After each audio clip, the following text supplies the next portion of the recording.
I'm Margaret Ann Windsor, and the name I have to go by is Peggy Ann Dempsey. I'm married to Childers. I'm on YouTube. I have a Facebook account. Somebody, just like they've just done the other day, took my phone, and the last time they couldn't get into it. Um, I did call and report it stolen because, but then how do I prove it? You'd have to see the situation. And when they found out they couldn't get into my phone, they brought it back. How sweet. Now then, I want to show this for some background, and I hope this works. My phone has been out now. That's the reason I haven't YouTubed or Facebook or done anything on it. It's been totally disabled except for my phone, and a couple times it was. This is Larry Flint, who says that I knew who was responsible for his shooting in Lawrenceville, Georgia. I was doing the book in Marietta, Georgia, MD A License to Kill, which was never published, and I put all this up, so I'm just going to skip to it because I had a letter from the FBI, June the 23rd of 1979, ongoing investigation, national security involved. When one of the doctors I wrote about, Larry McDonald, congressman, U.S. congressman and doctor at Piedmont Hospital, where murders happened, that I also had in the book. Okay, the plane went down, the KAL, and supposedly Larry McDonald went down. Some say he didn't, that it was to make it appear that he disappeared, because there was some really stuff in my book. And Richard Nixon was taken off that flight. He was on it too, so they knew it was going down. August the 31st of 83. Mr. Flint flew me out to his home in Bel Air twice in October, and he helped me in the campaign.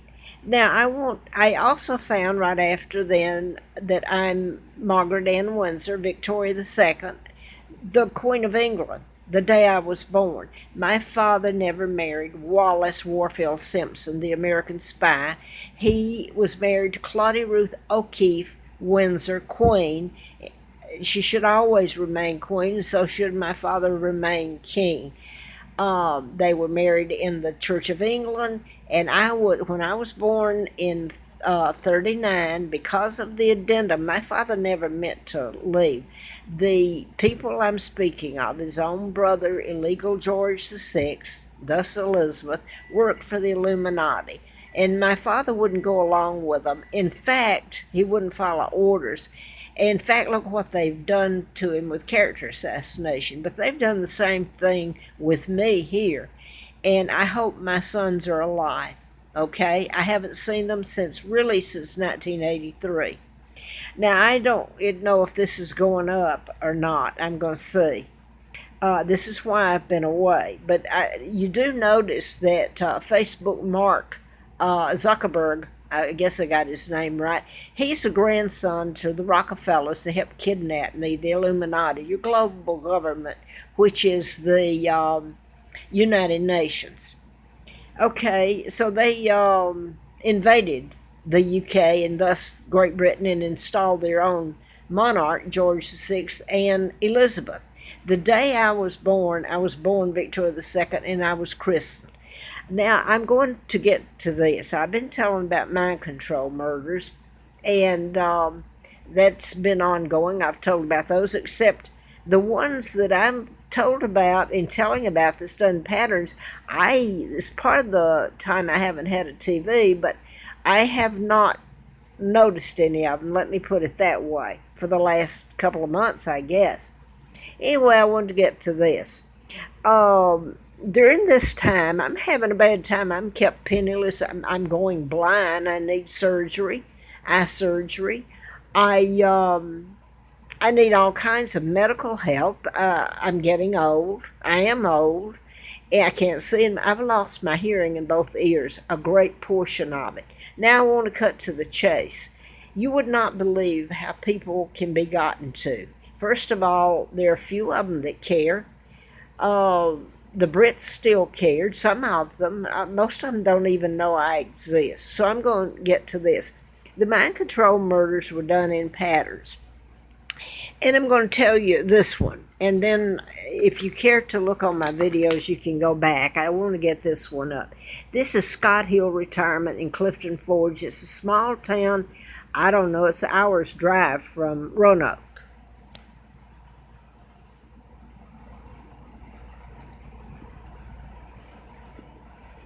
And the date here is June the 15th, 2018.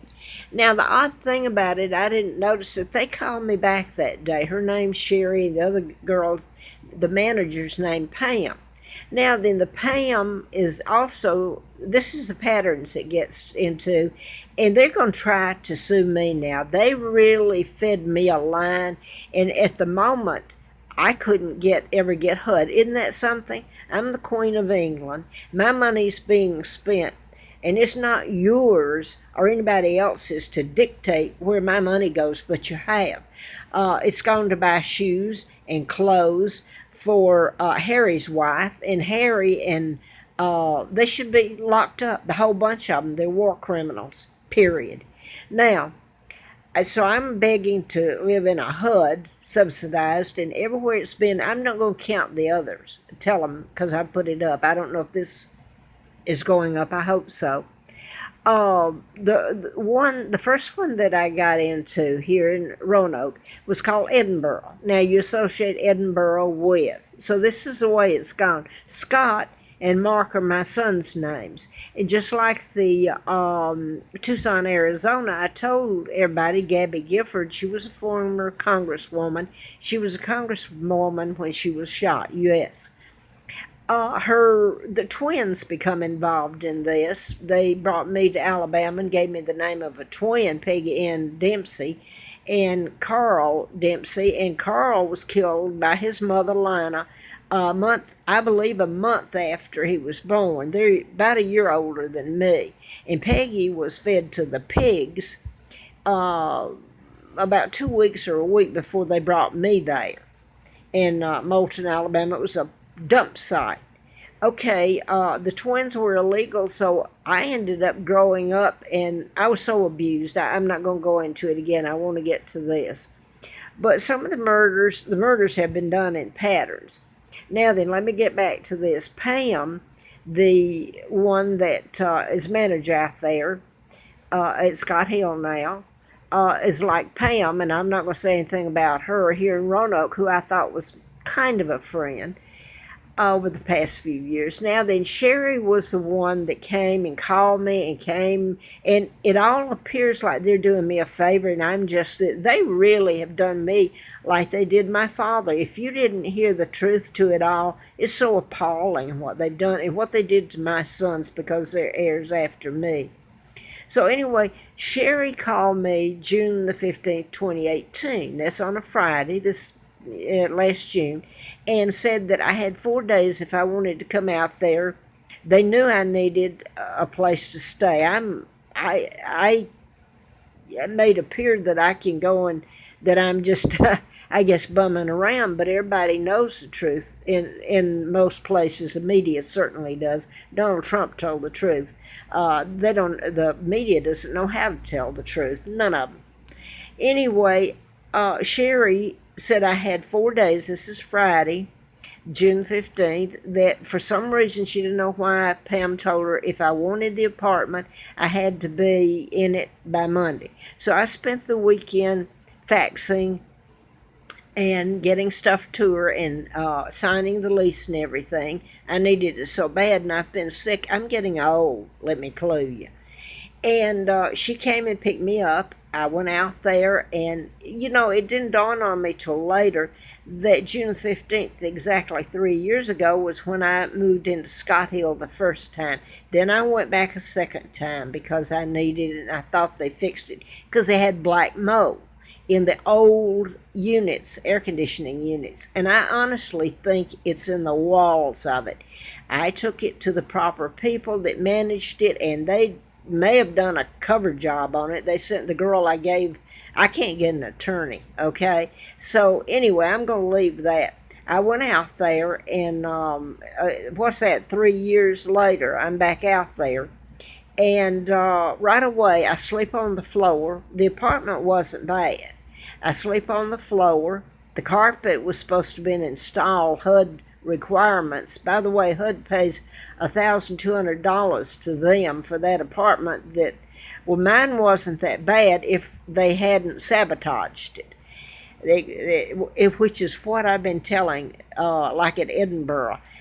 I'll just stop it and say they deliberately have used my illness. I'm allergic to chemicals, and that may sound cute, but it's horrifying, and it's damaged me. I've got heart arrhythmia from it. I don't know what else is from it, the inflammation, and it's been forced deliberately in where I've lived. Nobody will touch it. When somebody talks to you, they say you should have this and this. No, they should have stopped this from happening to me a long time ago. It would have stopped the murders I've been talking about, for one thing. All these mothers that I thought would care hate my guts. They don't want any part of it. Okay, unless it ever goes to court and they think they can sue and use my name to sue or whatever. Anyway, I'm out there, sleep on the floor part of the night, and Sherry brings a box springs up there and that they had stored. So they go out to the Salvation Army and they get me some things, cookware, and I think I had a dining room table in there, a breakfast room table. It looked like one that I had when I last saw my sons, and I was almost killed in April Fool Day of '80. So now then, I bought a little bit of food. I was so glad to be able to cook a little, even though I didn't have much. And I paid the rent the next day to Pam, and she asked me, let me just make it short. They sabotaged me. She come up there. I hadn't mentioned anything being wrong. I'd just been there that night. And she come up there and said the man smoked. By the way, his last name is Scott Peterson's son's name, Connor, only they're using Connery, I believe was his last name. And supposedly, I don't know what happened to him. They up and took him out about 3 weeks before I moved in. And the carpet was supposed to have been changed, and it wasn't before I moved in. They fully know about my illness. They knew about it the first time, and I had signed a lease, a month's lease the first time, which was in June 15th, 2015. And then they told me that they switched it and said that no, they made a liar out of me. Well, later, after I did move, they replaced the 2015, the monthly lease. So anyway, all the leases, if this sounds garbled, this is just part of the hell that's gone on in my life that's illegal and so sick and painful that people have gotten into. Anyway, my illness would get me out of the lease, and that's assault and battery with intent, what they're doing to me. Plus, it reaches out in all directions. It looks bad on a report. My God, I can't even get a HUD now. In fact, I assume I just got my phone fixed, and on it was a text message that threatened me with an attorney. I better get counsel. I thought, well, gee, I wish I could have gotten counsel a long time ago and sued all these thugs. I was wealthy when they kidnapped me. So I'm going to leave it there, because this woman that was supposed to marry my husband when the whole bunch of them, the doctors too, tried to kill me April Fool Day, she knew. I was told by people within that she had gotten my divorce papers. She got the money that was mine per divorce, and she still got it, and I guess she's lived off of it all this time while I've begged and pleaded. Now, so that I try to get this on, and I don't think it's going to. This is getting old stuff telling this. Whole point is she come up there. She's the one that said something about. Well, she asked me, was the apartment okay? I said yes. I didn't have anything in it, hardly. But she said, well, will this make you sick? And I thought it was Arm& Hammer. And she said, I'm going to come up and put it on the carpet and I said, well, I use soda to bake with. I used to. So no, it didn't make me sick. She didn't say it was an Arm& Hammer. She come up and she put it all over the flooring, and then sent the vacuum guy up, and that's when I became very ill, in front of the air conditioning and everything. So then she comes up and she sends the next night. I'm going to leave out what in between. She sends another guy to shampoo. Well, he shampooed it, but it didn't get dry, so I get vertigo. And I get all sick. I can't, I mean, I'm really sick, and my ears have started back. I've already lost hearing in one of them. It ruptured because of the, bacterial. And it's really bad out there in both of them. I've lost hearing, probably most of it, in both ears now. So anyway, they had a nurse there that saw me. Supposedly she's a nurse. And I didn't go to the emergency room. I was really sick. But anyway, let me get back to this. And then, now they're going to try to sue me. And they've set it up because they've done it in the patterns. If you get into it, one of the guests there, the woman's name is Simpson, as in Wallace Warfield Simpson. So there's another one named Carla, and her sister was the one that got me out there the first time. But this Carla's a nice person, and some bad things happened to her before I ever met her.